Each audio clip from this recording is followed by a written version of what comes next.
Umur 40 lebih masih suka nongkrong di warung kopi tapi tak pernah ke masjid.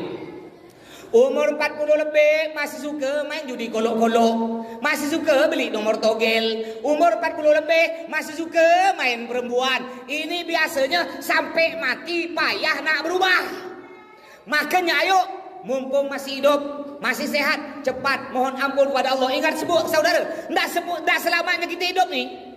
Kita pasti mati, tidak selamanya kita muda, kita pasti tua. Mungkin mohon maaf, dulu mungkin ada yang jago di sini. Jadi kepala bukol, iya dulu. Umur 30, 40, 50, kau masih jago. Masih ditakuti kena budak-budak. Tapi ingat, ada waktunya kau tua. Nanti umur 70, kau berjalannya udah letoy-letoy, udah mereng-mereng, diutangkan kena budak-budak. Baru kau tahu rasa. Makanya ayo mumpung masih sehat hidup, mohon ampun kepada Allah, minta maaf kepada sama saudara. Tidak selamanya kita hidup, pasti kita mati. Apa kata Allah dalam Al-Quran? A'udzubillahi minasyaitonirrajim. Kullu nafsin dha'iqatul maut. Yang artinya setiap yang bernafas, setiap yang bernyawa pasti akan merasakan mati. Tidak peduli kaya atau miskin, ganteng atau jelek, ustaz, pejabat, penjahat, semuanya pasti mati. Kita hanya menunggu giliran kita, kapan kita akan dipanggil oleh Allah Subhanahu wa taala. Dalam ayat yang lain Allah berfirman, a'udzubillahi minasyaitonirrajim. Wa ma tadri nafsum madza taksibu ghadan wa ma tadri nafsum bi ayyi ardin tamut. Yang artinya dan seseorang tidak tahu apa yang akan terjadi esok.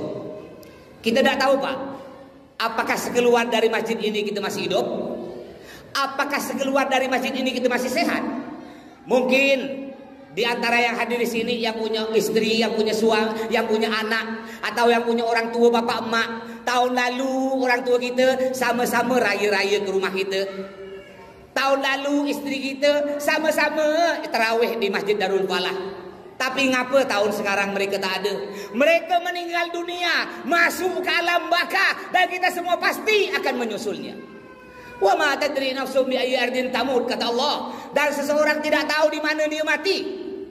Kita tak tahu Pak di mana kita mati Pak. Jangan Bapak katakan, oh ini Ustaz Athaillah nih, aku sering lihat dia ceramah, berarti kalau dia mati pasti masuk surga. Belum tentu.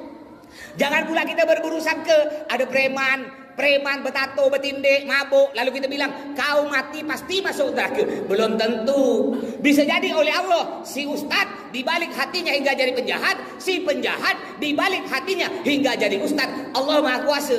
Hanya saja kata Nabi Muhammad, matal mar'u ala ma'asya alaih. Seseorang mati menurut hobinya, seseorang mati menurut kesenangannya.